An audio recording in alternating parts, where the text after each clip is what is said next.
Greetings, brave souls. This is your GM in the Great Barrier. We're coming back with Star Trek Adventures Egypt. I'm going to do that again. We're coming back with Star Trek Adventures Aegis. And we are on part 2 of our 8th episode of the season, Whispers of Tiresias. Panda can correct me on that later. And I can give the correct pronunciation, and the archive shall be none the wiser if I remember to edit it. We're just going to jump in with a quick recap and go on from here. We rejoined the Aegis some days after it had been sent away from a massive battle near a binary star system between the Klingons and the Tholians over the latter's use of some sort of temporal weapon, which you had intervened in, you had managed to stop, not without some cost to the ship, and other strange questions that remain unresolved. But more immediate problems have been calling the attention of our players, most particularly the chief engineer, who is concerned with replenishing supplies, repairing the ship, and as you passed by a Class D planetoid that might provide some of the resources to do just that, a call of sorts. Something, if I recall correctly, that felt very familiar, Rominov. In the process of doing so, well, questions remain in your mind as events seem to have jumbled up. For one moment, you remember hurtling towards a crash on the planet as the shuttle pod you were trying to take down to that planetoid had been caught in a debris field, a site where there had been an ancient battle, and where it looked like it was essentially so full of debris and possibly rigged with ancient weapons that could go off at any moment, it didn't look like there was a safe passageway. You believe you'd identified one, but as far as you can remember, memories being out of sequence as they are, it seemed likely enough that, it seems that something has gone awry. At least that's one perspective on it. The other is that the episode's kind of still on the cutting room floor as our writers ponder over how exactly to deal with this. The chief engineer is in crisis, and we're all trying to figure out, does Rominov ever die in this episode?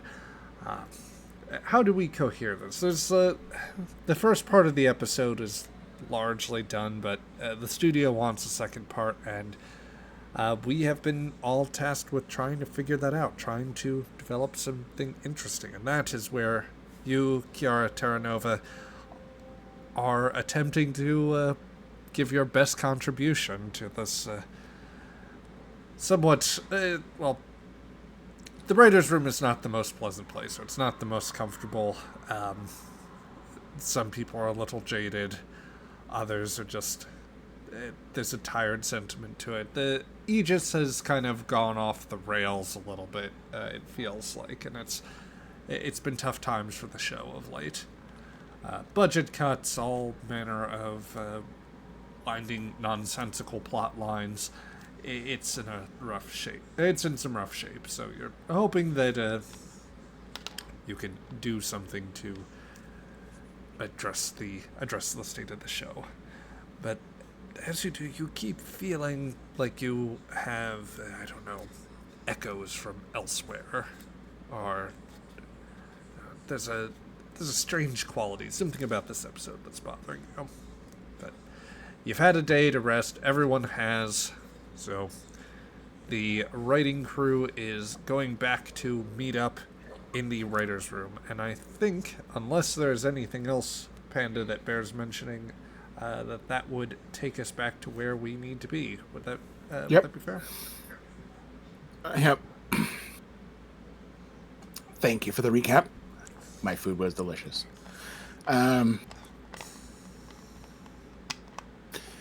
So, Kiara, it is about 5:15, 5:20. You've already clocked in, so you're safe. Hit my coffee stop. Yeah, you had a bit of a weird imaginative scene there for a moment, like for like a brief moment, like the sensation as if you were like more than just your tongue was burning, and you could swear your uniform, your outfit was a burnt out uniform. But then, like just as much as you blink, it was gone. Well, that's gonna really throw her because she's not, she's not really, built of the same stuff as Romanov. So she's gonna probably go through her purse and make sure she's taken all of her medication Yep, and you have. stare off those martinis before she goes to sleep. But yeah, so you snuck in for a quick breakfast from the studio before going back to the luxurious, well comforted, well nurtured writer's room, which is more or less a 14 by 10 closet. Okay, her secret name for that room is it's purgatory. Yeah. There's most definitely a cheap fold out table there with a number of fold out chairs.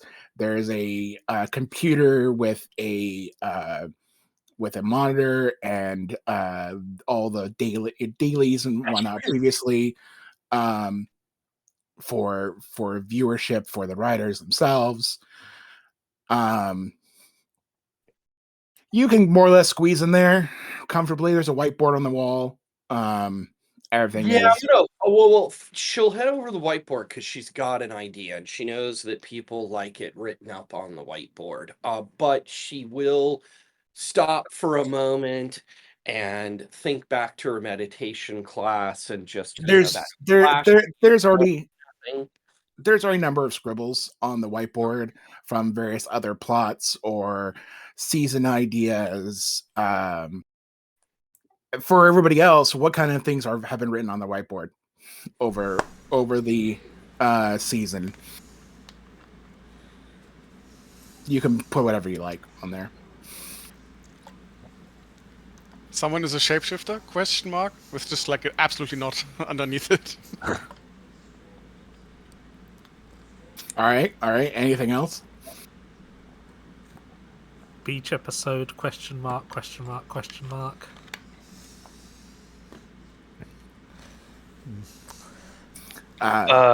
Consciousness replacement. What was that? Consciousness replacement. Nope, you cut out there. Repeat. Consciousness replacement. Okay. Parallel universe. Tiny little puppets that create illusions and capture the crew on a Halloween planet. And as head writer, Wallace, what have you kept there, allowed to keep there? What have you read there yourself as the boss before bosses? Yeah. The one thing that I look wistfully upon, actually, is the whited out and written over, well, a considerable part of the board that was erased and written over with other plot ideas, because it is the one thing that RST and I had agreed upon.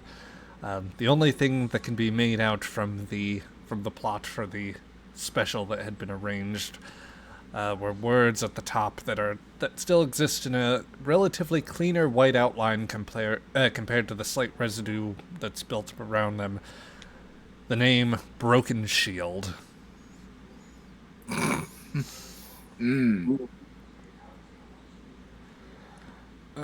Yeah. Okay. The GM hurts with that one.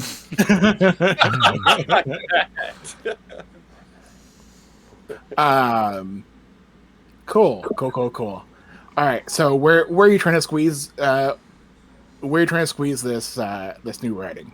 So I imagine there's other shit too, like schedules and. Okay, so her time. crazy idea that came to her was that, and What are she's you erasing?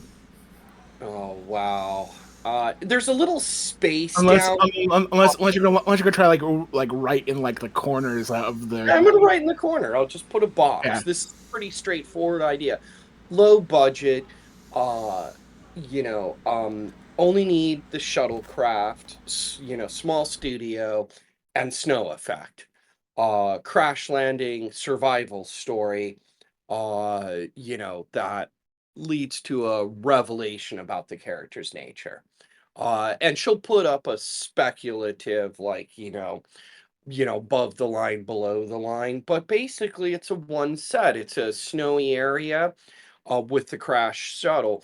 If they wanted to expand it, sure, they could haul the shuttle model out to a snowy area if they wanted to do a day shot. But the idea is that it's snowing all the time. Therefore, and it's the planet's very dark because of all the stuff around it. So you really don't have to worry about anything outside of 40 feet because all you're ever going to see in the episode is the crashed shuttle, her trying to survive, and possibly discovering something connected to the artifact inside her. And Fair enough. Fair enough.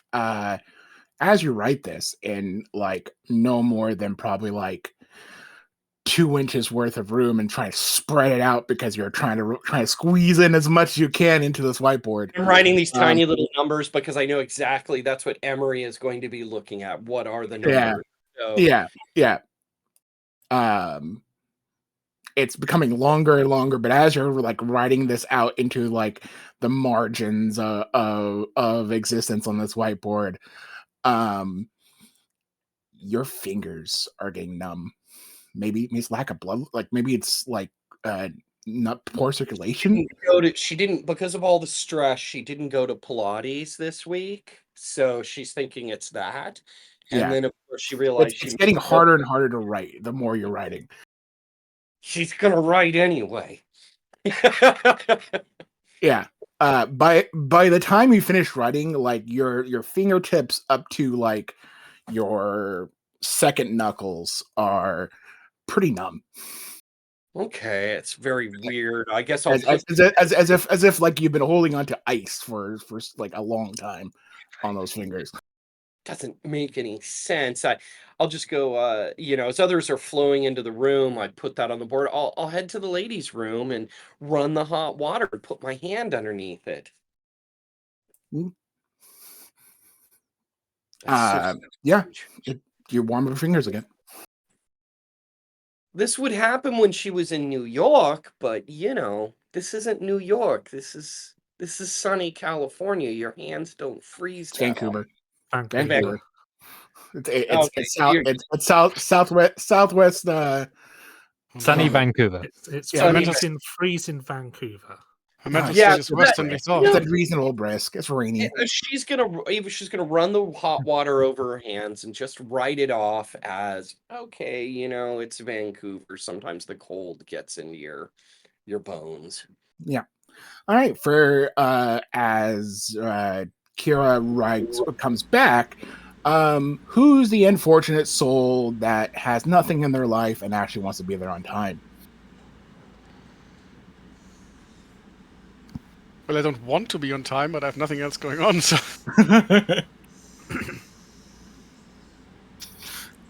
All right, so, Wallace, are you going to be on time, or are you just going to be on time but make yourself scarce until you unfortunately have to go to your prison?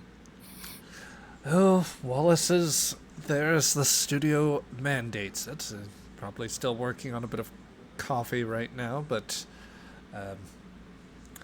He's letting the writers filter in and giving them just a little bit of space, particularly because he knows the one person that will come in just a few minutes late, as she frequently does these days,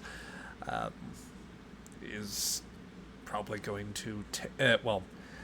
he doesn't want to be in the direct path when she tears into things.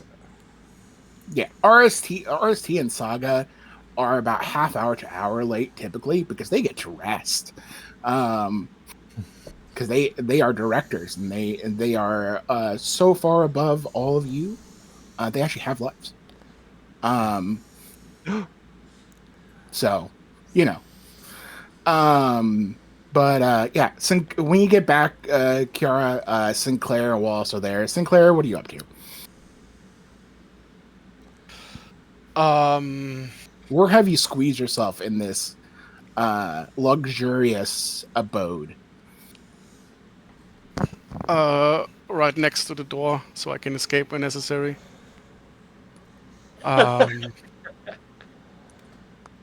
Meaning when someone has a tirade again, and with someone I mean exactly who you think I mean. And it's kind of on my phone. Just waiting for everyone else to arrive, scribbling something, like with a what's it called, stylus. Yeah. Well, so where are you sitting in your castle? I'm standing back against a wall right now. Furthest away from the door, near the computer. What? About midway through the room. So I suppose near the. I didn't even see where to yeah. I'd say near enough the computer. All right. By pecking order, who comes next? Because I imagine Kira, like you can do what you like, but I just want to make sure who's. Yeah. What is the flow of people coming in? Rachel is obstinately 10 minutes late. So is Lawrence, and smells heavily of smoke. Oh, Laurie, please, just go find an air freshener and dangle it around your neck. Fine. He gets out a little mint spray. Just Yes, just no, all over. Now it smells like tobacco. I'm not. The best part of this, tobacco. the mint spray is the same bottle that Santa uses for disinfectant. Perfection. Hey Rachel. Now not only does it smell like carcinogens, but also with mint in it. Oh, just. If you can't appreciate good tobacco, I will sit over here, and he'll move to the other end of the room just to give us some space. Jeremy, the room is like 5 feet across. It's like. Yeah, it barely fits the table and desk, and then you have little cheap fold out chairs around it. Maybe there is one computer chair that's really nice, but up to you of who claims that. Who gets dibs? Actually, Wallace, you get dibs, or do you give somebody else, allow somebody else to try to sit on it?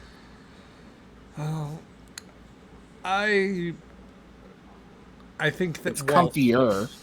Yeah, I think that when Wallace feels like he needs to pull rank, he will take the depending on how tired he is, he will just go ahead and take the chair. Typically, right now, I think that the episode weighs on him enough that he's not bothering to sit down. He's he's trying to get the blood flowing just a little bit by dancing a little, kind of moving his feet a little bit, caffeinating, all that sort of thing.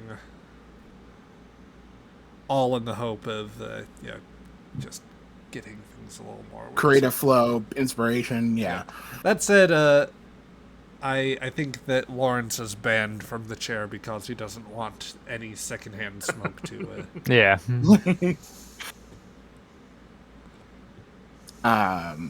Jeremy's gonna come in about 30 minutes late, but he's gonna have coffee and cigarettes with him to have an excuse for being late. Did you Starbucks it, or? No. I went to a gas station and filled it up with coffee. It wasn't like... Oh, wow. It's all an excuse. Man, the Broken Sword crew really does run differently. Hmm. Ow. Wallace, Jeremy is late again.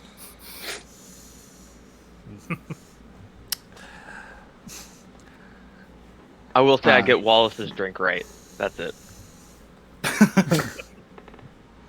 Jeremy's smart. It's most you can tell instantly, given the styrofoam, or I guess not the styrofoam, but the crappy plastic, that it's most definitely from a gas station and not from a snooty place. He treated you, but cheaply. Well, in fairness, Wallace has probably grown up with that level of carcinogens anyway, so he'll set it aside while still finishing the proper cup that he probably did go to a coffee place of his own beforehand, but the supplemental bit will still take it. Jury's out on what's worse, the writer's coffee or this coffee, but you know. Yeah. It gets him through the day, it does the job, that's his ethos. Yeah. Well, everybody's here, Wallace. Alright, so we've still got a task ahead of us, and we've had hopefully all a few hours of decent sleep.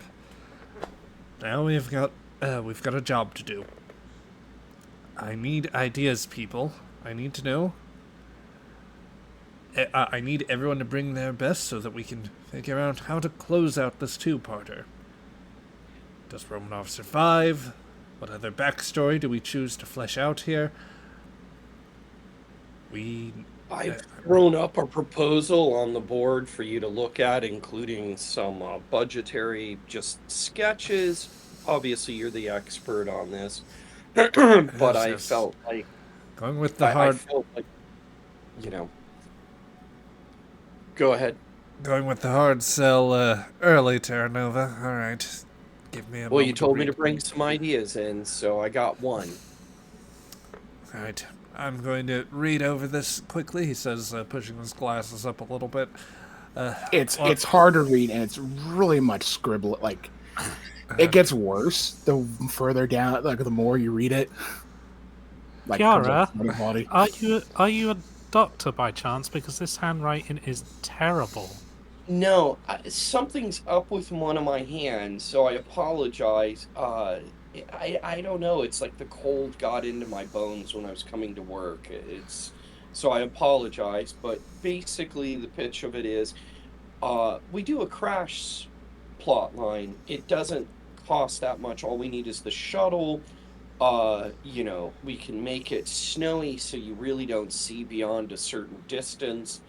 And my first proposal is that she's finally made it to this planet, and she's going to get a revelation about perhaps the artifact that affected her.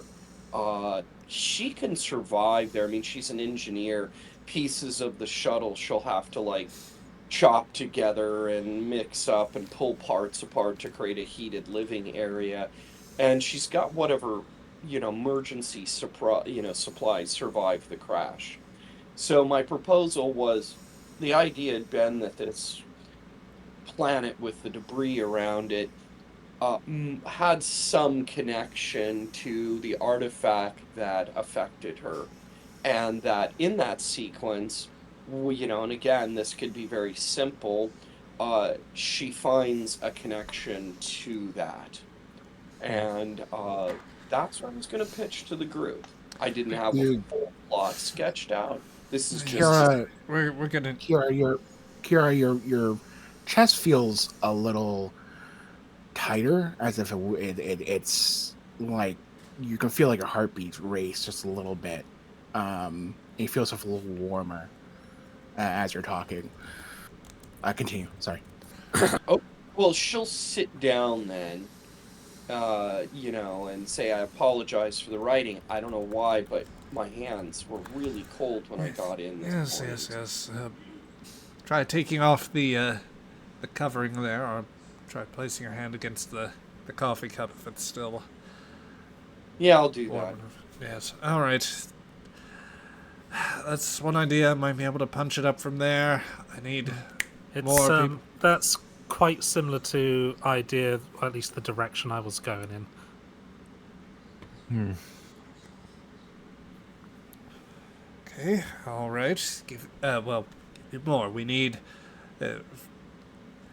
first. Well, if we want a bit more detail, let's say Rominov is getting visions, right? What, some kind of weird eagle thing? And that kind of draws her out into the snowy wastes. She begins to get some visions, maybe some nonsensical stuff, maybe stuff with deeper meaning. We can brainstorm those later. But she eventually finds some kind of device buried in the snow, and she has to use engineering skills to fix it. And when she does, that sends some kind of beam of something out from a nearby mountain, blast through the debris, allowing the Aegis to fly in and rescue her. Turns out that night thing was a signal of some kind, but maybe we'll find out later in the season what it was signaling. Well, and this world has some interesting story potentials as well. Obviously, this was a conflict zone so bad, it's like places in our world where there's mines under the ground, and 20 years later they're still killing people. There might be the remnants of a civilization, so there might be locals. Budget's as definitely well. not going to entertain that, I think. Okay, then that's why I asked for it. So then, yeah, I think that's I'm in agreement with Not so quick. We're not done yet. So, how about something completely different? Okay. Let's So we shoot the same scenes again we did for the first episode, but this time from everyone else's perspective. Romanov is absolutely losing it. There's no calm discussion or anything. She's raving. She needs to go to whatever this place is that's calling her. And one way or another, she nicks one of the shuttles, and just like tries flying through the debris field to the planet, which obviously doesn't work. And it's like he's kind of looking around. It's like no one is stopping me. I didn't think I would get this far. So at the end, I don't know. She just wakes up in the medical thing after the Aegis has rescued her. Something like that. Does skip over broad strokes of the episode, and besides this, there's still a good chance if Saga gets away that Romanov doesn't survive the episode. So we want to, rather than accentuating other perspectives, we need to find ways to help solidify things with the character. Let's hear more about what's going on the ship. What's Romanov's life been like more these past couple days? We already know that she's working on things, but what about personal life? Mentioning about Saga and wanting to do away with Romanov, you feel colder again, like a draft down your spine. Your heart slows. Okay, she's going to point out that Romanov is a popular character with the with the fans, and that this could be a big mistake. She polls well. Little girls look up to her because she's doing a job that, she's an engineer on a starship. And we do have a fair proportion of strong women on the crew already. The ship is captained, and the top 3 officers on the vessel are already women, and they're all strong archetypes in and of their own self. But the studio does feel like we need some sort of serious. We need to shake things up some way. Aegis just isn't exciting the fans in the same way that it did. So let's. Not saying that we have to go this way, but we need to be open to things. And whether she survives this or not, we need to make sure that we need the stakes so that people care about Romanov. I mean, there's always that possible romance with Shira at some point. Yes, there we go. Maybe there's some opportunity to hint further at a burgeoning relationship. I know that's been we've talked about friends more along that line for a while now. Well, if you're going to introduce it, you have to introduce that soon, at least at some point before the end of the season. Yes. Maybe another conversation between the two of them, not just affirming the trust between each other, but finding interest there. Good. What else have we got? Anyone want to build on that? Anyone have other ideas?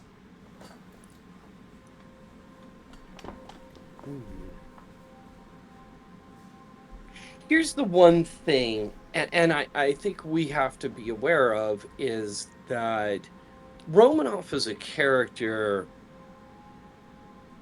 is pretty devoted to the idea of Starfleet ideals of, taking care of the crew and stuff like that. So having her run off is a bit out of character. Although there's implications that she might have done something rash when she first encountered the artifact, but we've never defined that. So I don't know if I agree, Stephen, with the idea that you would just grab a shuttlecraft and go off. She does crazy things, but it's usually for the benefit of the crew and the team.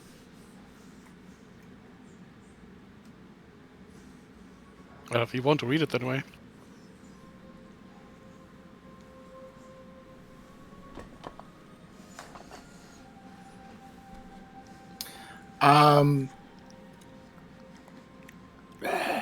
You guys debate for a good half hour longer, off and on. I imagine somebody throws a random plot that's completely different than everything else. But hear me out. The Shakaras and Shakaras find themselves attracted to Ensign Stewart, and hilarity ensues.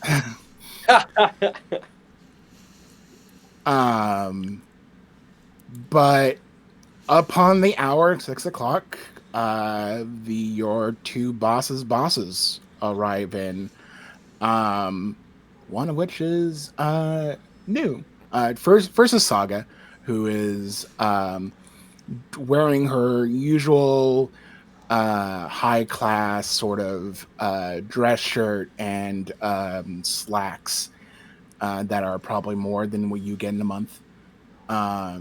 She looks definitely calm, satisfied, and probably has a few hickeys that she's trying to hide from her neck.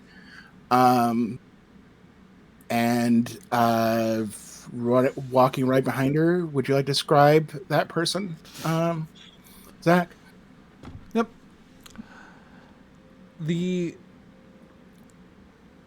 writer that you have come to know by her initials, RST, steps in the room with a purpose.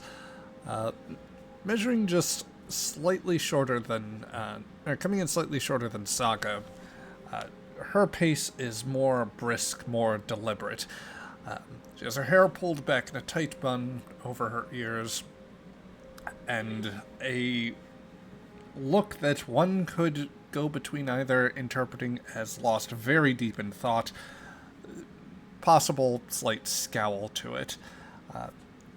As she removes a light jacket, she comes in with a sort of usual do, which is a dark gray shirt and a vest with alternating green diamonds atop them, or diamond-shaped objects, that is to say, in variations on that. Some are deeper emerald, others are kind of something brighter, and a like gray pants. She's at work with one of her many notepads that are like endlessly flipped through, and worked with a pen that has a like a pen with a wooden exterior and putting out copious amounts of blue ink. As she enters the room and has to be she's somewhat familiar with the room, such to where she automatically turns around the table, having committed some of these dimensions to memory. But she will, at a certain point, close the notepad, put it in a vest pocket, and click the pen so that she can set that aside as well. Saga just smoothly walks over to the computer chair and just who's sitting there right now? Is anybody sitting there on the computer chair? It might have been left empty at this point. Yep, she'll just slide on in like as if she owns it. Yep. Because she probably does. A slight that RST picks up on, but is used to. Yeah. She says, all right, morning, everyone. I'm sure everybody's doing nice and bright. So, might as well, she like sighs and looks about to start and looks over towards whoever started speaking. Yes? No? Okay. We might as well... RST and I have been talking a little bit. Definitely, we have been... Ashley woke up early enough to go talk to our bosses ourselves, but we got some unfortunate news.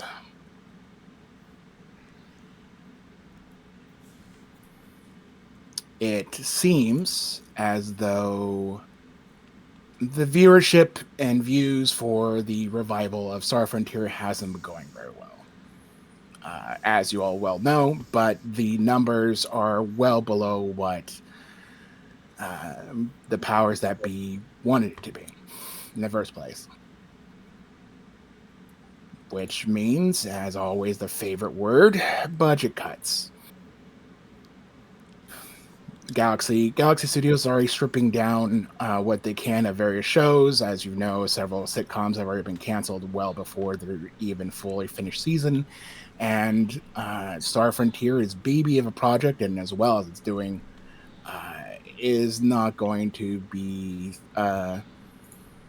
spared from such things. Broken Sword looks to be getting another slight cut, though I've been told by their writers that they can handle as such. Aegis, however, well, let's just say Broken Sword's been taking most of your shares of viewerships.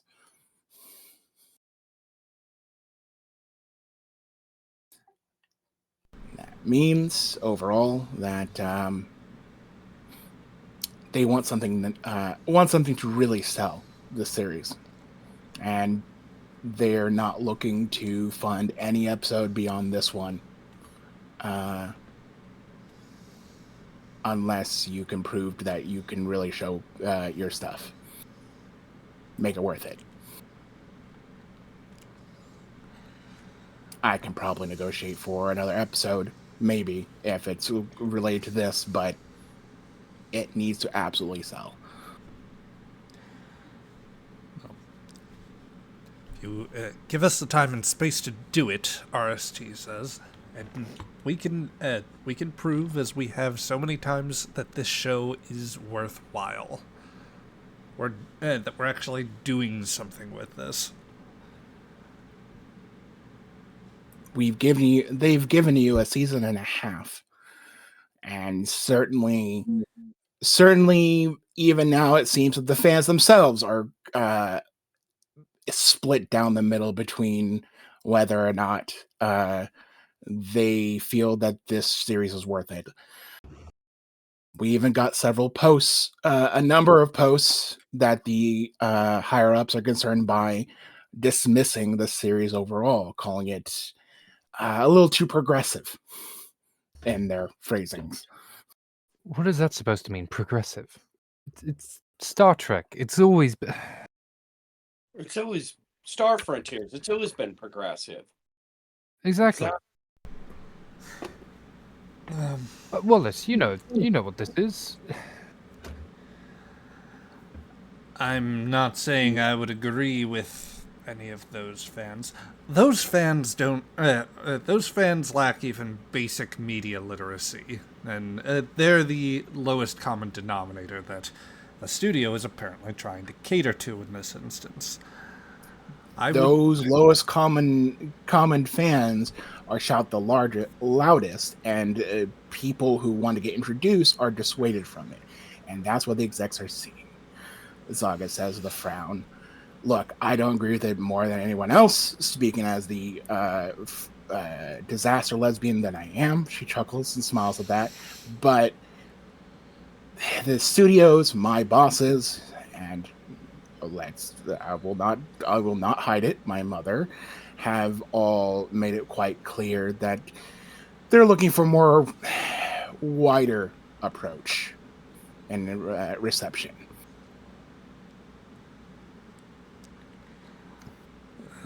This is Star Trek. What wider approach do you want? What could be wider?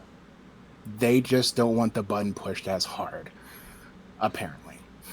They're looking like some things. They're looking for something safe, like like those like that odd, interesting planet series. God.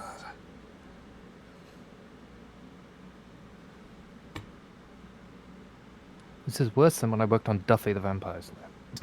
Did you say Duffy the Vampire Slayer? Yes. Great, now I want Duffy the Vampire Slayer. And RST says, and before any of you brings it up, we are not doing a musical episode. Oh. Rominov is writing furiously on a pad of paper. I don't know. A musical episode may actually just jump the hits. Who knows? You don't have in the budget, and I'm not paying for a musical writer. Plus, I'm not sure any of the actors can actually sing. Yeah, that's the thing. I don't know if we have singers. I've never stopped this before. Yes, but we'd have to dub over. I don't suppose you have a pair of pipes on you, do you, Sinclair? Well, would you like to know?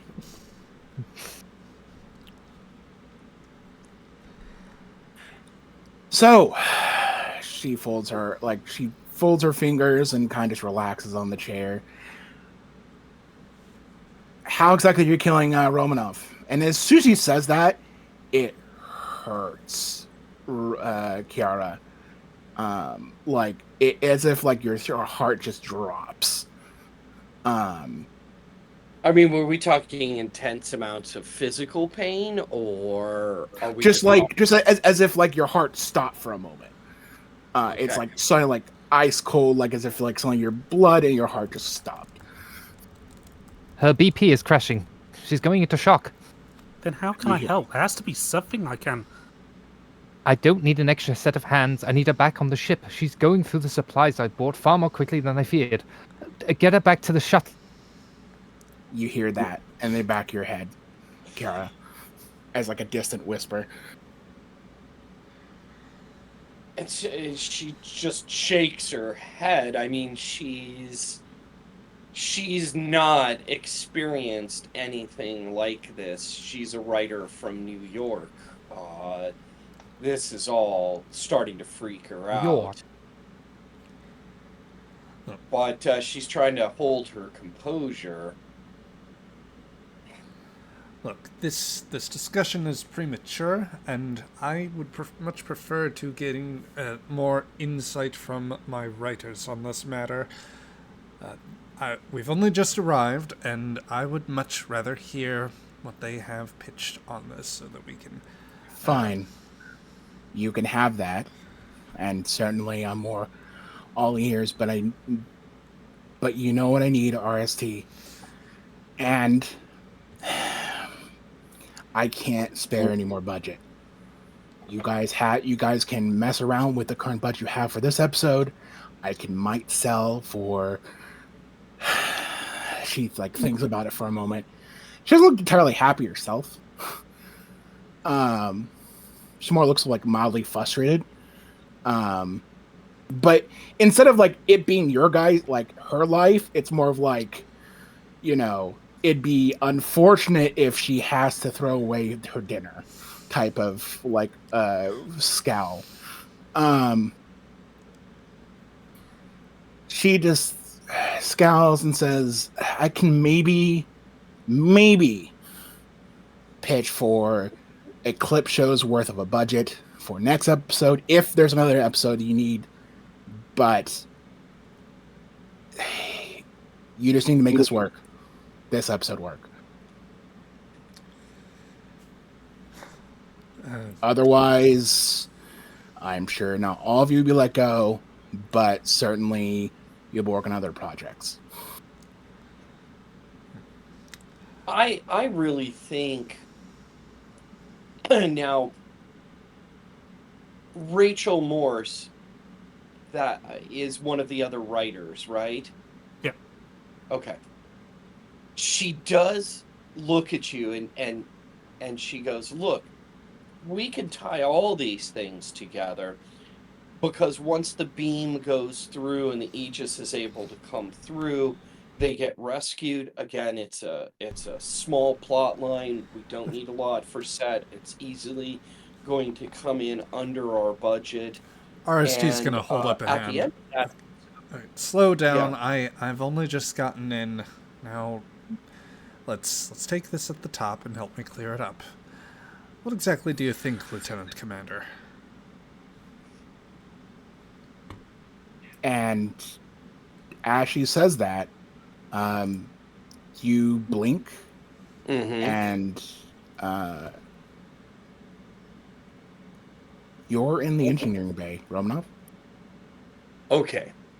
Romanov's had a lot of things happening to her, so she'll reorient herself and look at the chronometer. What time or day is it in comparison to Same the day. last? Same day, same where you left off. You've been going about your day that you can recall. You just spaced out there for a brief moment. But unlike last times we had like mild daydreams, like you daydream all the freaking time. You have ideas. You have tons of ideas, right, Romanov? Like daydreaming is not exactly your unusual for you. But True. Disturbingly, you remember the last, like, vaguely remember the last, like, 30 seconds of what just happened. Grabbing a data pad. I'm going to sketch out these ideas while I can remember them. And anything else I can remember that seems like a daydream that was either something that happened to me or any other little snippets of this that I can get. I imagine everybody actually has one right now, given what's going on. Yeah. Right. It's easy. I'm just going to flip it to a private page. It's not part of my logs. It's not. You do notice that you were actually next to Fernier, Leighton, and I don't remember Peter's backup Bernhard. character's name. Oh, what? Bernhard. Bernhard. Yeah, as if you're talking mid-conversation, and Fernier was actually looking at you when you snapped out of it. Sorry, I just got distracted for a moment. Oh, that's all right. That's all right, Commander. You need us to back it up a little bit? Yeah, back it up a little bit. No. Would you like some tea, sir? As Bernard's just holding out a flask that came out of nowhere. Sure. I don't know that I would Hold drink your that tea there. I think he got it from that Tenobulan dock up in Medbay. Oh no, that's in the other flask. Don't worry, this one's a nice brew from home. I'll try some of the tea. It's a nice Yorkshire tea. Oh, good. That's really tasty. Oh, thank you, sir. I can get you more if you like. Yeah, this is enough. So where were we, Ferner? Melnyuk was helping to brief some of us here, just since we're using that little tool of yours. What was it? It's a generative computer algorithm of sorts. Something that I've been working with in order to help produce supplemental modeling. Useful bit of tech laying around. This isn't that. There's a slight grimace as he realizes that this might have come out of Saral's store. Nobody likes the idea, but it's useful. Yeah. Well, she knows about Saral's stores. You know, she probably knew more about Saral and his operations than anybody else. So yeah, it is a useful device. What were your thoughts? So, after further analysis, we might have something that would work better. It's showing that the orbital movements of the debris path around the planetoid, in addition to the 14-hour, the window that opens every 14 hours, there is actually a marginally safer path that occurs closer to 4 hours. It has Can I see that? Yes. That was on your pad there. I just handed it to you. Ah, yes, thank you. Yep.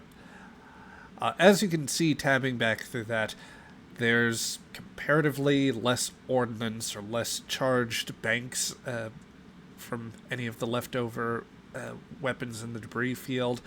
So that's much less likely that any proximity sensor, in the event it's still active, would be triggered by the shuttle. I think that with careful navigation and following this course within very strict parameters, the shuttle pod should be able to make it safely to the planet. It'll obviously leave you down there for a few hours for your expedition, but hopefully that should be a time to attain any samples or locate the critically useful technologies. You're looking at this pad, Rominov, and it's hard not to turn away from looking closer at the planet. I'm not saying you're absolutely hyper focused at the current moment, but definitely like your eyes just keep wandering toward the planet itself. She's almost hypnotized for a second, but then she just changes the picture so she gets that out of her head. Look, I need all of you. We're a team here. I need all of you.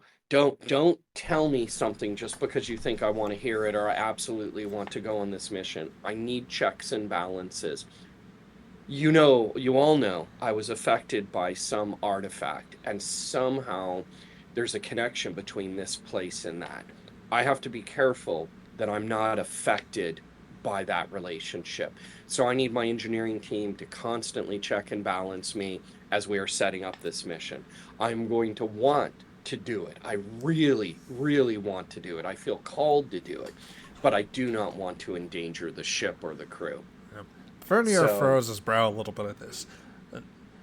I mean, yeah, sure thing, but I mean, you just come from sickbay telling us Dr. Lambeth and Xantar had given you a clean bill of health.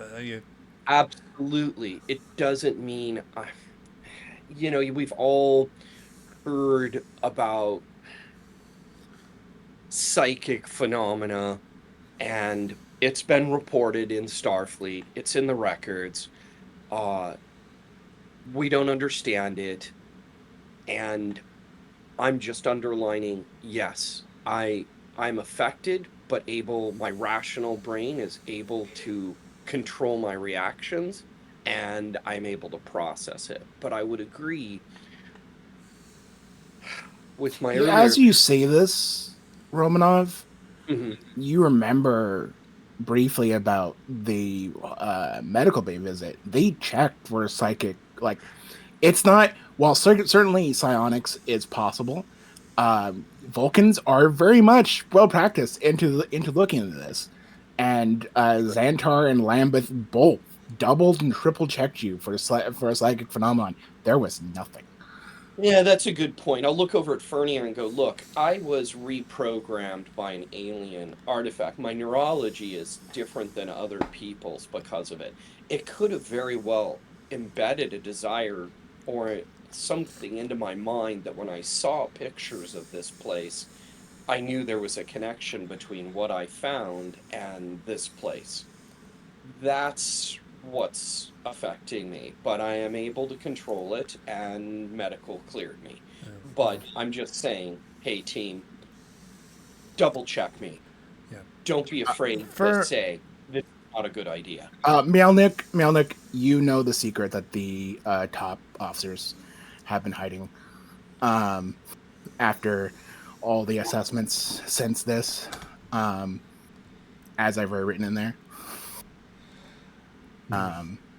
The answer is you guys are really running low on supplies.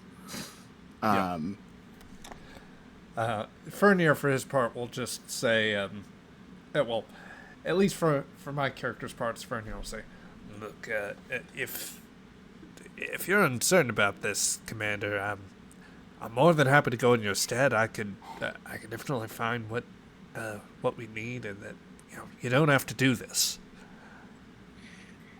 The more when he says that, you feel colder again. You feel like your fingertips and growing like closer to you from your fingertips, and your toes are getting colder and more numb.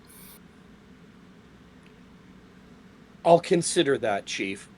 And if I feel that I'm compromised as an officer, I'm going to hit that bell. But I think I can pull this off. And I think I should be the one down there, because if there's a connection between the technologies, I'll have an edge in understanding it because of my exposure to the device that the archaeotech I was exposed to. Oh, I don't know if the captain would like that, sir. Not that it's my place to question, but you don't want to get on the bad side. Oh, she already knows, because I, on the bridge, said, hey, this is what's happening. This is what I'm sensing. This is an aspect of this. I've been totally transparent with her. So how many of us are coming? How many are coming with you? It's a lot of tech, a lot of gear we need.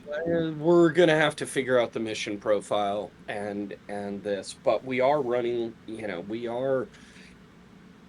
are really out there, and this is without a doubt a dangerous place. We don't even know what conflict happened here, what kind of weaponry, what the technological level was. I was about to say, I was rather interested in finding some of that out myself. I still want to do this. All I'm saying is, double check me, because I just appreciate it during this particular mission. You guys, we're all a team down here. We always do this. I'm just being completely transparent. Well, that's Sorry, go ahead. Continue. Finish. Probably better that every one of us who can come down does so that we can, help you out with that, and maybe just find some interesting tech. Count me out of that, Alex says. What did Alex say? Sorry. She's just saying, count me out of that. I don't want to go down there. Every time I go down to a planet, bad things happen. No problem, Al. No problem. Well, at least one of us will be you, then.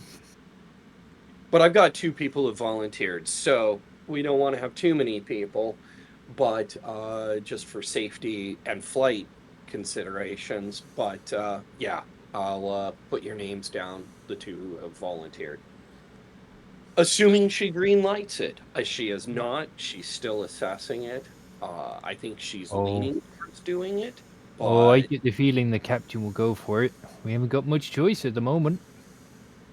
Oh, hello, Captain. Yeah, as I say that, one of the engineers says, Captain on deck. And the captain, followed by Shira, have entered the engineering bay.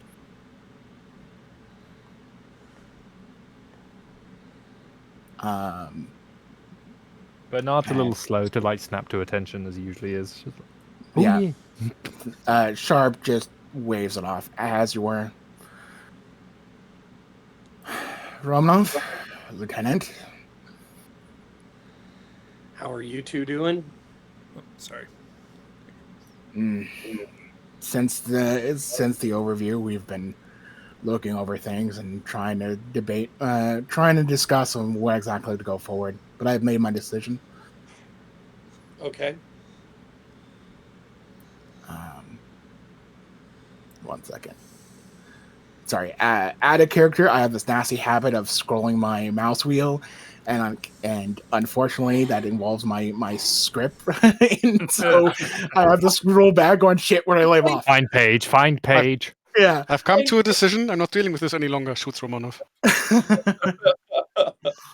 Early in the script. Hang on. Oh, no, that comes later. Sorry. At which point RST says, "For God's sake, Sinclair, that's the worst idea I've heard yet." I mean, we are getting desperate here. Just Romanov like pulls out the script. Hang on a moment. I'm not supposed to die yet. I'm not. It's like there's like scripts beneath the consoles and everything. Yeah.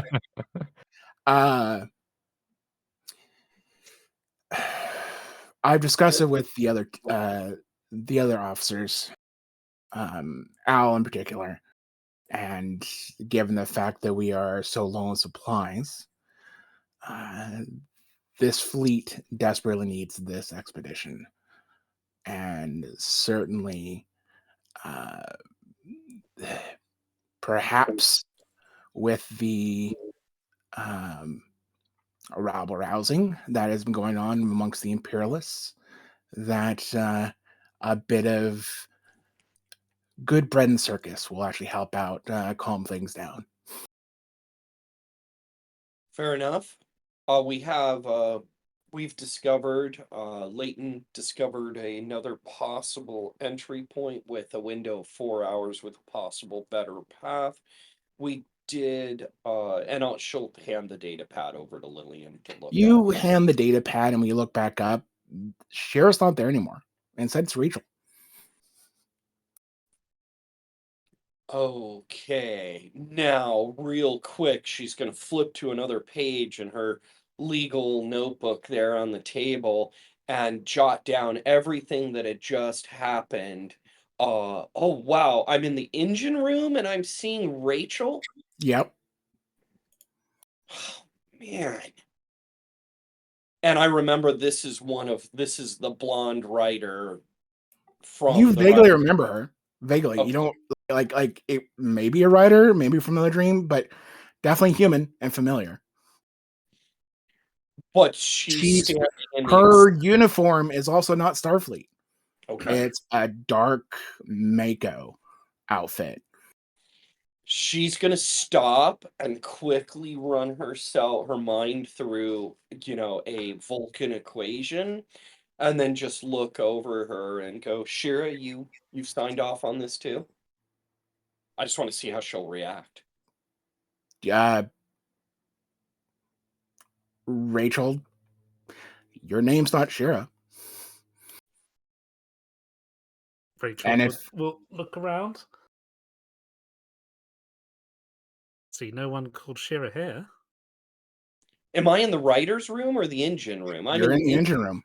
And even the captains are looking at you like with the nonplussed but furrowed brow of concern. Is something wrong? No. Do you want a roll for this? Yeah. Give me a roll, my friend. It's like, no, question mark. She doesn't want to go back to the facility. That's perfectly fine. This does remind me. They locked me in a room with rubber rats. Panda, I don't think that I've given you a proper amount of threat for the start of the session here. Go ahead. This whole time. So wow. there you go. That should be more appropriate to where you properly are if you want to invoke any of it now. So, as a new GM, temporary GM that I am, how much expenditure for what? For threat? Is it 1 for difficulty and then 2 for complication, or So yes. if memory serves, like, if you want to raise the complication range, it basically escalates on the same basis as one would for momentum. So 1 gives it complication range of 2, 3 momentum in total raises it by the 2 increments, so up to 3. All right, I'm going to spend 3 for a high increase of complication as Alaska, your mind is certainly wigging the fuck out. And I'm going to try to get it under control if you want to roll for that, or Yeah, you want that is presence and command. Difficulty is 3. Okay. Oh God. Okay. With a complication of 4. God. Okay. I want to use my sus mana. I can never pronounce that word. Mana. Mana. Susmana. I'm going to try to maintain my composure. It might get complicated by Xanta just looking through the door with the tranquilizer, just waiting. Yeah, I'm sure guys hunting me just like I was hunted at the section. Clever girl. For Starfleet. They never want her back. Got the straight jacket over here, just saying. That's right. Okay, so I'm gonna roll this now, and I doubt I'm gonna hit it, but no. So she does react to that. She thought she was seeing an illusion, but sorry, Rachel. I was looking at a word on my data pad. She'll look down to just kind of break Rachel's visual grasp of her. What were your thoughts, Rachel?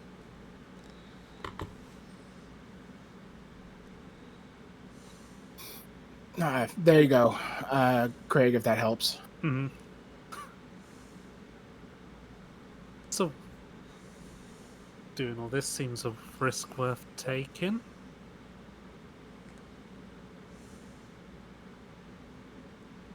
Good.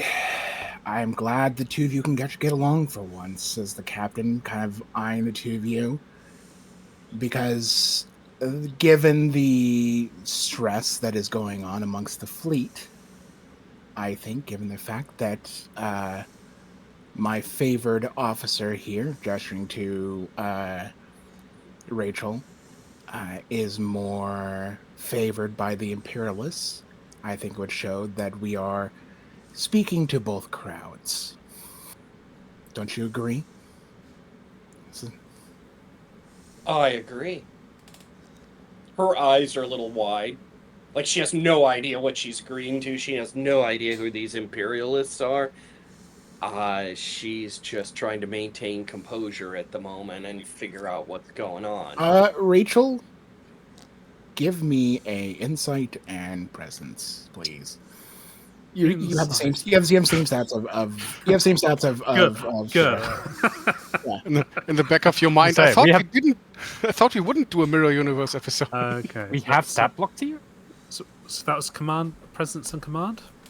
Yeah. Or no, insight and command. Sorry, insight command, sorry. Yeah. Okay. Insight command. Just gotta get difficulty 1. Got no focus, so let's just 1. Yeah. How do you react to this definitely shaky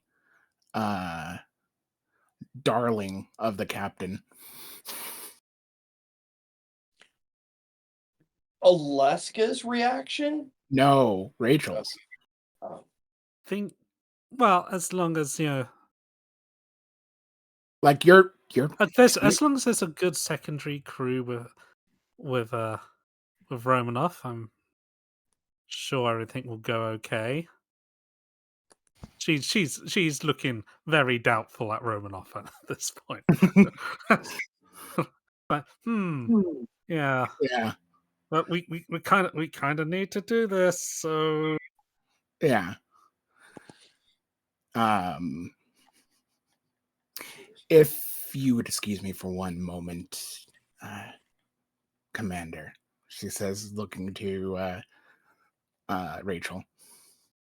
Of course.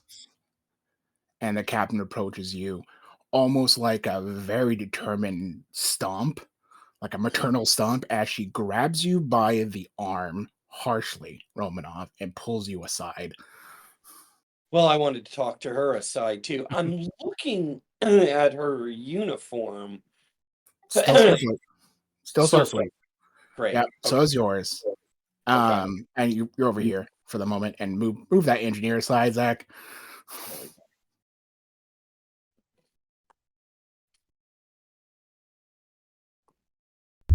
Sure thing. Zach? Sorry, just having some slight. Okay. Wait, where? Okay, I see now. There.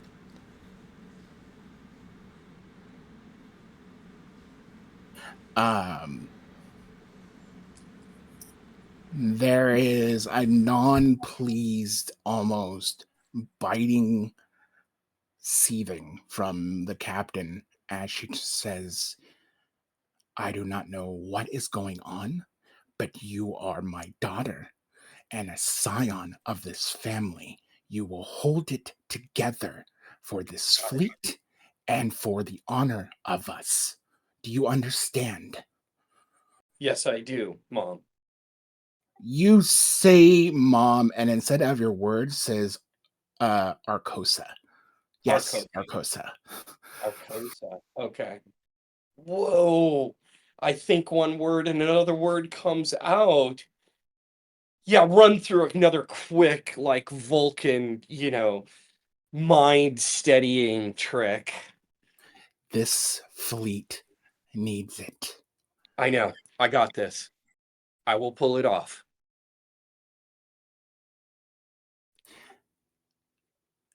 I do not want an excuse for my dear second over there to find reason of getting rid of you. My child and my darling, but I can only do so much for you. Do you understand? I understand. She just relaxes, rubs, like kind of like straightens out the uniform where she grabbed you. Good. In a few hours, there'll be a feast. We're actually treating ourselves as opposed to the rations we've been giving the common people. Yes, the common people. She just gives you another frown of like, hold your shit together. Yeah, she's got her shit held together. Okay, maybe Yeah. not. She's trying really hard to portray that she is. I've got my shit together. Oh crap! It's awful now. Never I mind. just don't know where it is. Around here Actually, somewhere. The shit isn't together. It's hitting the fan. It's God, her thought bubble is okay. The little All over girl engineering. with the little girl, and the alternate dimension hallways of the ship. That was brain bending. But this is officially far more brain bending for Romanoff than that ever was. So yeah. She looks at you. She looks at you with endearment as she says, actual ale, not synthetic. With some good, honest food, I think it'll do you a lot of good. And I expect you to arrive at my side tonight. Yes? I will. Yes. Good. Continue as you were, Lieutenant Commander. Okay. She turns around, and as she starts walking away, the entire engineering staff salutes in a way you have not seen before. Okay. Hail Hydra! And it seems as though Rachel will walk away before Rachel stops, turns around, and there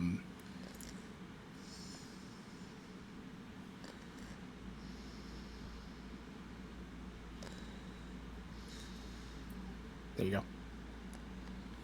Craig. Just checking. Is that the actual spelling? I think so. I mean, oh no, I'm sorry. Yeah. I think you get the point, though, Craig. Yeah. Yeah. Alaska? You blink and it's Shira there in place of Rachel. Holy crap. Okay. Yeah, Shira. She smiled. You are you sure you're okay? It's Shira, it's only been a few seconds. The captain's just said, she approves of it. What do you guys need? And that you were going to be coming along to make sure that Alaska was going to be safe through the entire process. That was it. And then she left. None of for however long this scene was for Rominov did not happen. It was mere seconds for you.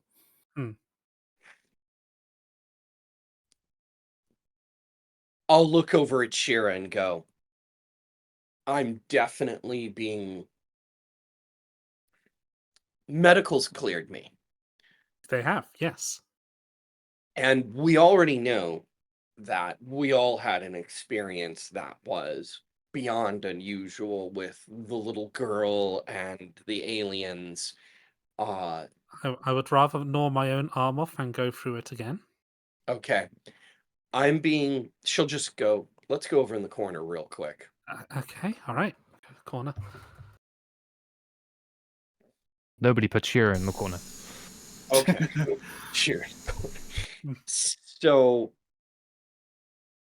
I am sensing between what I would describe as, I saw the golden bird on the bridge, and what I think are alternate realities like we experienced. I think this has to do with the proximity to this planet, and that there is technology there that is similar to what imprinted in my mind. My best educated guess is that some of the unusual neurology that the neural connections that were created by the artifact may actually be holding information, and I'm recognizing that. So I'm having some flashes of other things in other places. It could very well be some kind of congruence is happening here. Okay. I know that sounds wild. I just want to point out I'm the one who raised the bell and said, take me to medical and scan my brain. No psychic, no nothing else. However, that leaves one explanation. Neural programming, which the artifact might have done. That's given me an edge in many cases with alien technology. But I'm at the heart of whatever affected my mind. So... And you think the answers lie down there? I think I have to go down there if she approves, but I need everybody checking my numbers, and I need everybody making sure the safeties are all in place on this. And that I'm not too enthusiastic. That could be some kind of potential neural programming too. And you notice she subtly makes some moves with her hands that you would recognize as that Vulcan martial arts stuff, which she uses to, calm her mind. Yeah. So she's running her hands through some kind of sequence of movements that probably isn't actually a martial arts movement, but more something that contains Vulcan ideas about how to control yourself. So... but she does so in a way that other people don't see it. Only you and her see it. So I'm good.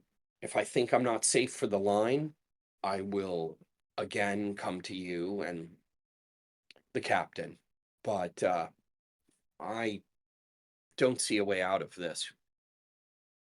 Shira will place an arm on a hand on Romanov's arm. Look into my eyes. Are you good to go on this mission? I'm good to go. If I think I'm not, I'm going to come to you and tell you to run a check on me or replace me. And Now, from here, volunteered. Shira, outside of Fernier, and a little bit of Alaska, you and the captain know the actual numbers. A number of hard encounters, especially the sheer damage that the Kazinti left on the Aegis, has drained supplies in a very crippling manner. On top of the random jump from the well of it, or from the whole time jump thing, has left you well off course. You need the supplies.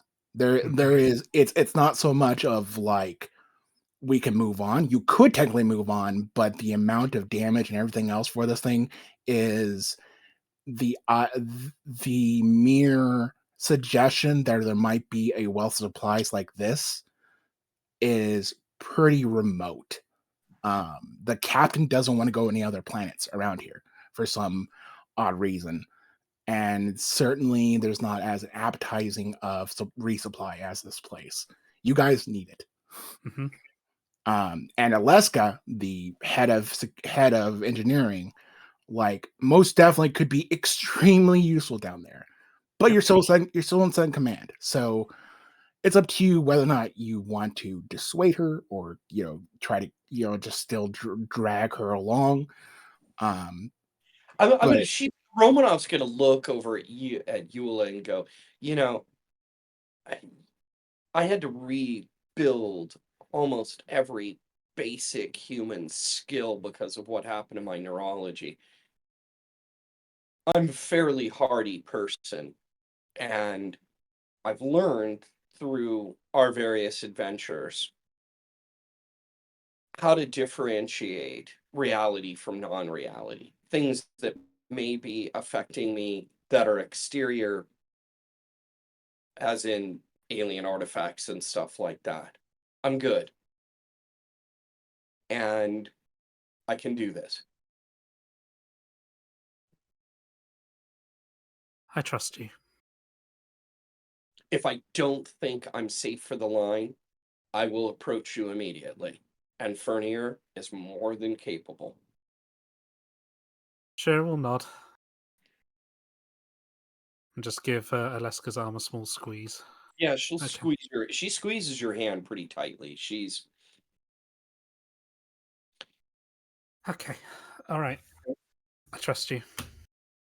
Just look at you and Lily are calling the shots on this. You have to be clear about our supplies, and I need your eyes looking over every decision I make. And don't be afraid to say this isn't good or this is too risky. As a sign of support and just knowing the relationship you and Rominov have, Shira, the captain has rearranged things amongst the command so that way you have more time if you need to help support Rominov. More wiggle room. If you need anything, just call me. I can be along. We're gonna look at the viability of this 4-hour window. We did use one of Soral's equations to calculate this. One of the programs he had made. I do feel the data is valid, but we're gonna have to continue running it. So we have a 4-hour window plus our other window. Okay. Run all the calculations you want. You have another shuttle ready to go. It could be we make it to the planet, but yeah, we're flying through a war field.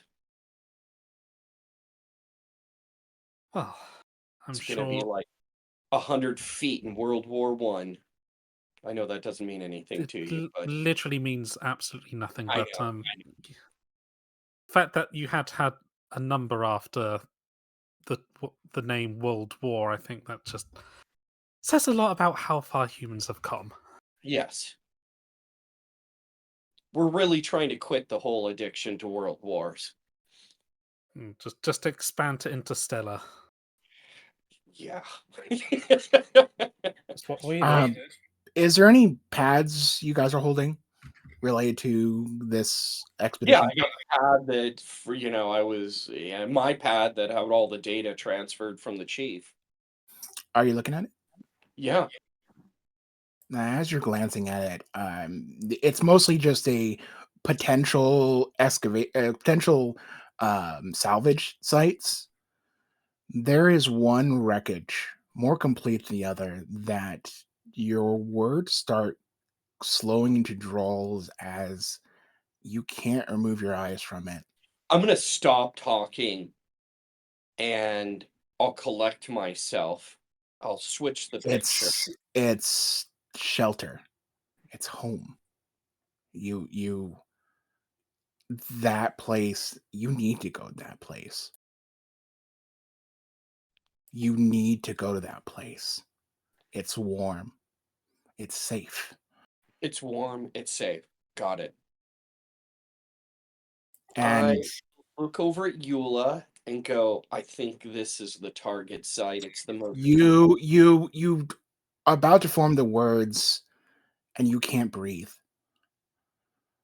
Your lungs burn. You can feel your chest and several broken ribs. You could tell easily, but it's almost as your lungs are on fire.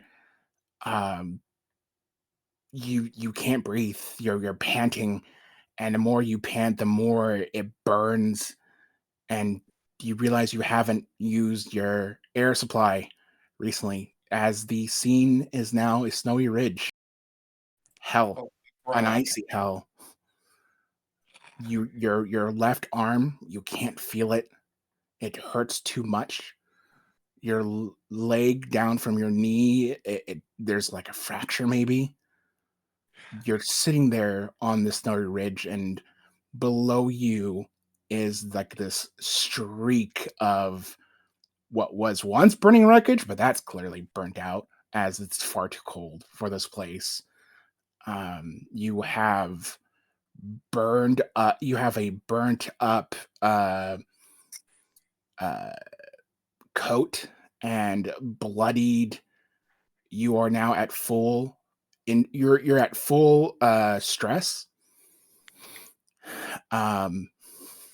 You are barely conscious. You have a rebreather that is in pieces, but it's somewhat working. Maybe it's not designed for this place. Maybe it got messed up in the thing. It looked like it's seen better days. Got it. It's cold. Your fingertips are numb. Your toes are. You hope your toes still exist. Yes. Well, actually, I'm going to get into the shuttle, prep my gear because I know where I'm going. No. I'm saying as you're on the snow ridge, the streak is far below you now. You're sitting on a snow ridge. Mm-hmm. What are you gonna do?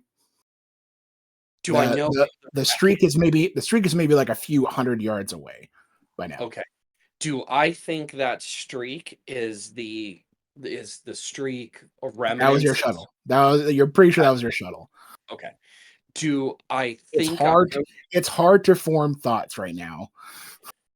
If you want a con check, I'll give it. She's gonna try to figure out, if she's close to that big site of wreckage, the one that she saw on the data pad. Give me what would normally be a perception roll? This would be insight and a relevant discipline. In this situation, it could be insight and con to reflect that you are attempting land navigation based off a marker. Her engineering know-how might be justifiable here, or alternatively, science could work. I think is a decent middle ground.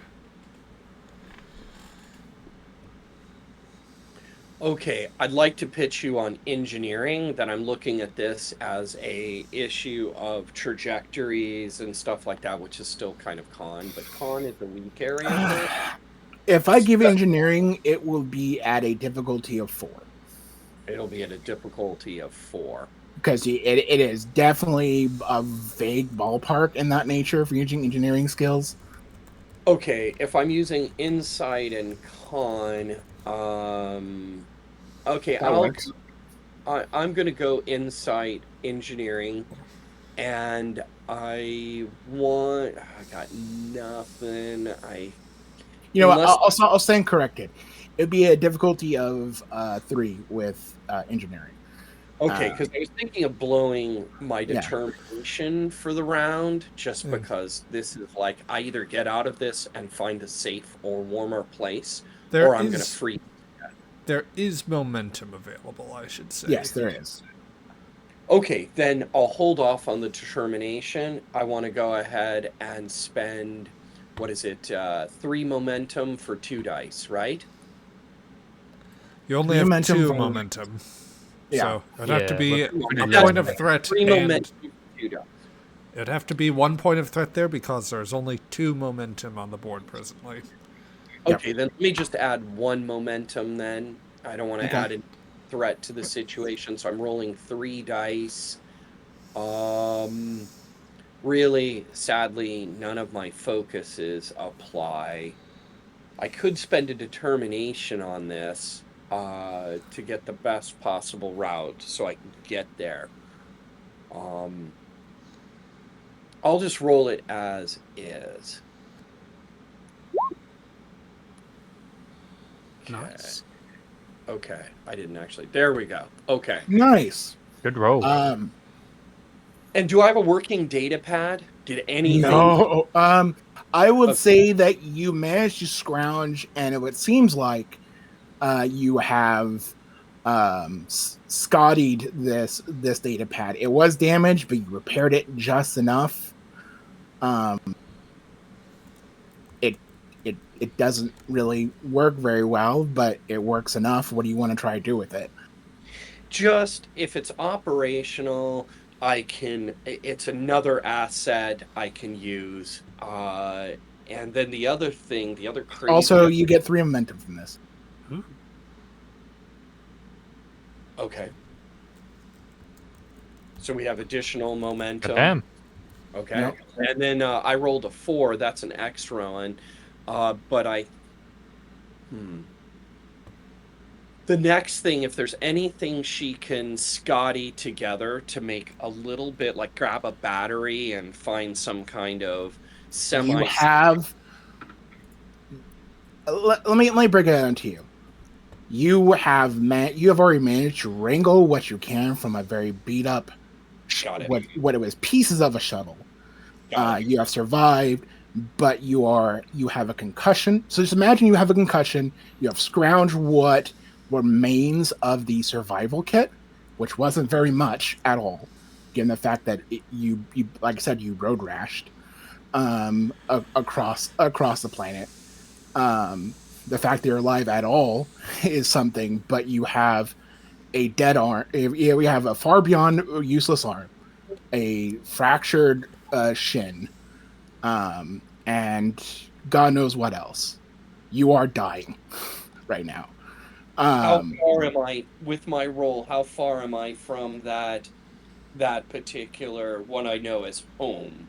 If you can make at best speed, you could probably make it.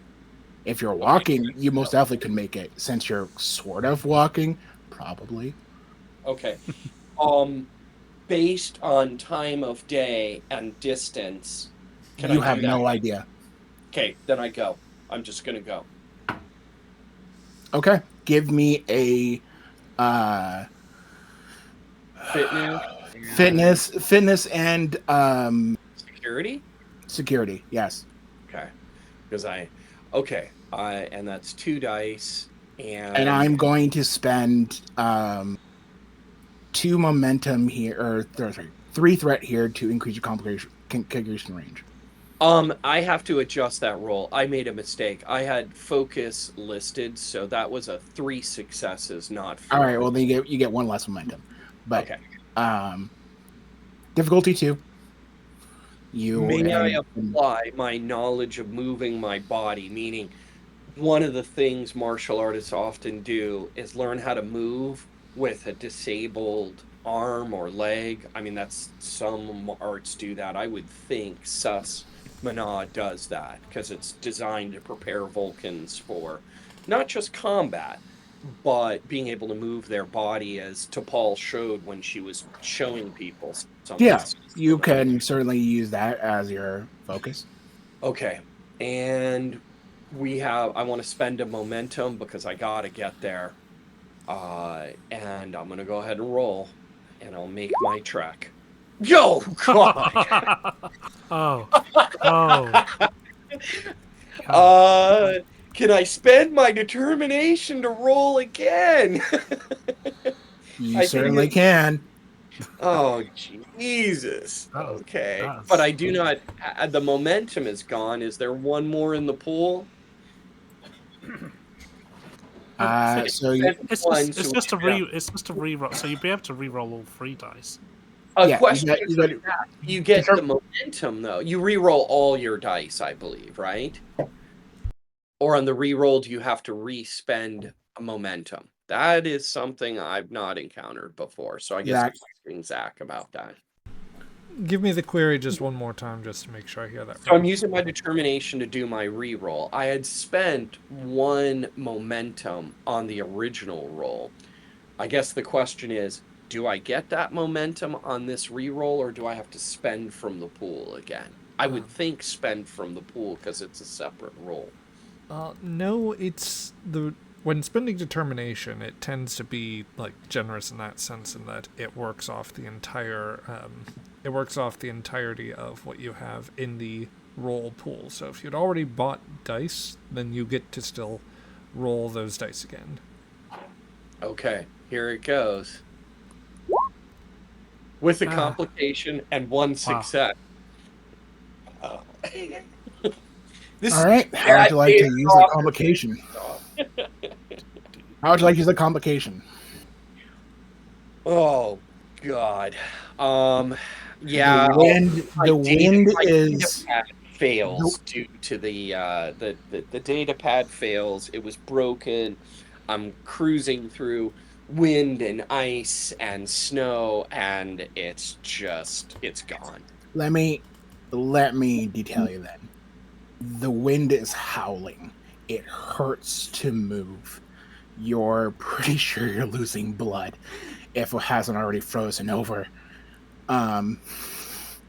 It's really not so much of right now. It's not so much if you're going to die, but how you're going to die. I'm going to die getting to that home. That's how that's going to happen. So she's going to keep crawling. No matter. You hobble and are just trying to get back on your feet. You took a breather. It hurt all over. You took a breather. Breather's over. You start turning around and you start crawling up this snowbank. And as you're crawling the snowbank, you stumble a little bit and you hear a crack as you notice that one of your knees, when it landed on your fallen data pad. Okay. Just leave it. Keep going. Don't stop. Gotta keep moving. And I'll wiggle my toes even if I can't feel them. Get the blood flowing down there. Make another roll. Okay. I'm swinging. Okay. And same thing. And I will spend difficulty 3. Difficulty 3. I'm spending 1 more momentum. I think we're down to 1. Xantar, if you can move it down to 1.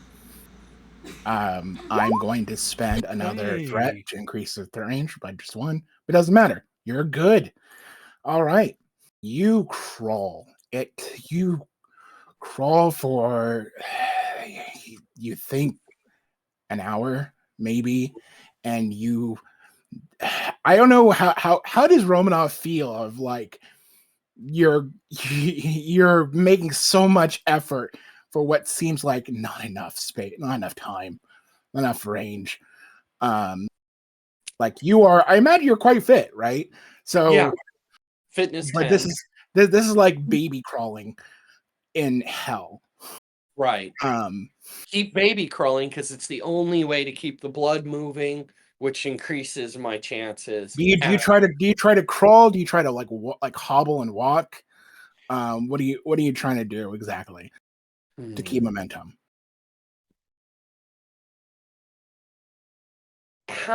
Okay, is it pretty solid snow? Like, okay, there's a lot of flavors of snow. I've lived in some areas where heavy snow existed.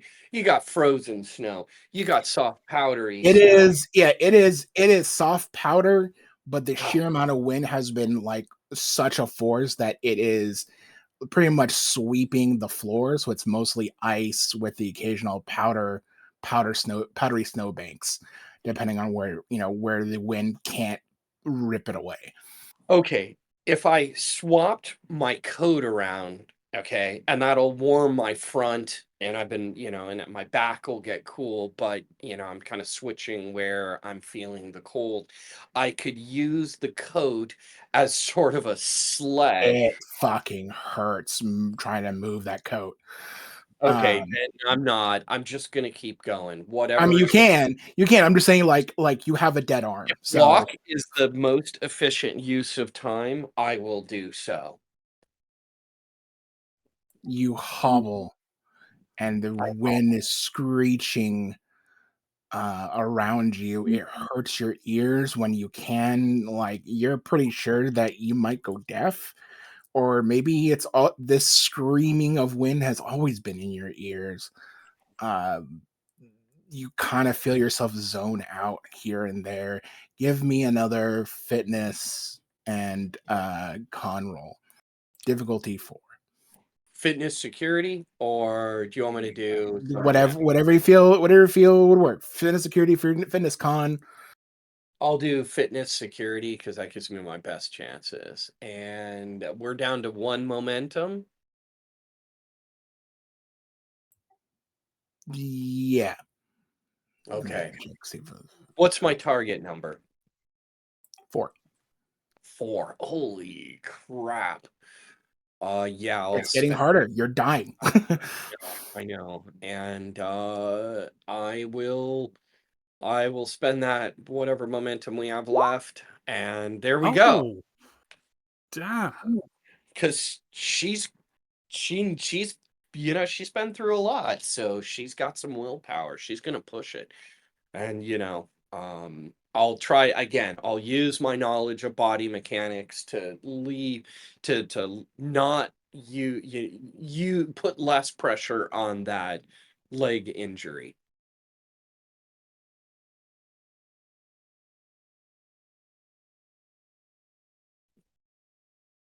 Okay.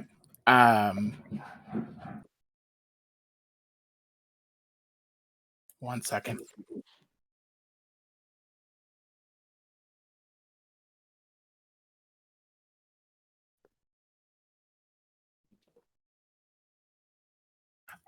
So what's on Romanov's mind outside of just walking? Like what are you That is thinking about? all that is on her mind. It is just everything is on walking and getting to that wreck, which I believe is home. You And can see it. You can see it in the horizon. good. It Lock is onto it it. is like to some extent, given the scale and distance, it seems small, but that like part of you, like a small stupid subconscious of you, it's like, oh, that's a toy, right? Like that's so small you could probably barely crawl on it. But then the smarter part of you is like, no, that's scale and distance. Scale It's and distance. probably, it's probably a lot larger than it is before. It is a twisted but whole wreck. I've locked onto Has that. And it is it seems to have been like sand dust, like it's been like sand cleaned, but through snow. It looks god awful, but at the same time there's part of you, like, not just for survival, but something you need something from there. If you get there, you will survive. If you get there, you'll live. If you know get what? there, She's gonna tap into that. That desire, that drive is inside her, possibly affected by the artifact. I'm gonna let that take over and drive me. I'm just gonna make sure I don't make my injuries worse trying to get there. okay. There's no way you get to make the next roll. So, as you make your way forward, it is the horizon in front of you is like a black sheet of paper or a white sheet of paper. It is ice constantly. There is no sun. It's hell. And as you walk, you unfortunately notice a bit too late that due to the constant um, blinding of wind and the sort of constant color of the floor before you, there is a dip, and you notice it only when you step into air. Oh crap! So I fall into a ditch. You fall forward, and just as you're about to hit the ground, instead you hit concrete. As Kira, you land on the ground, and suddenly everybody's gasping.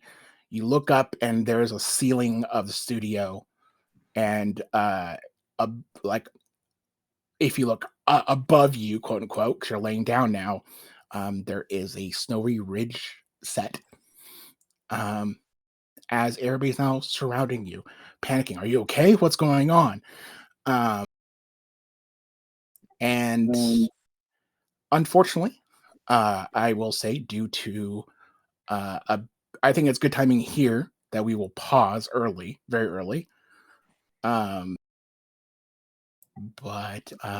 next week will be the ending. Sweet. That was crazy. All right.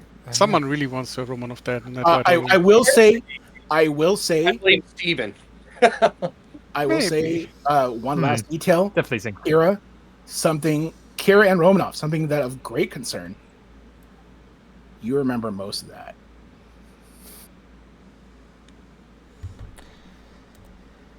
All right.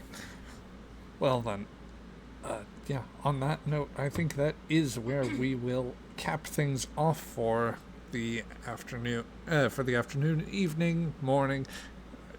It's across the spectrum depending on where you're playing from and where you're watching from. But in any case, we will go ahead and leave off for those of you in the archive. We hope you can join us live next time, which for those of you following this as they come out, next time will not be until October the 5th. But you can keep up on all of that by checking out the links that we have in the description. So we will just... So we are dark for 2 weeks, right? No, just next weekend. Yeah. Just next weekend. Okay. Yep. All right. Perfect. But we'll catch you folks later on. So till then. Your timings on that is great. It's my birthday.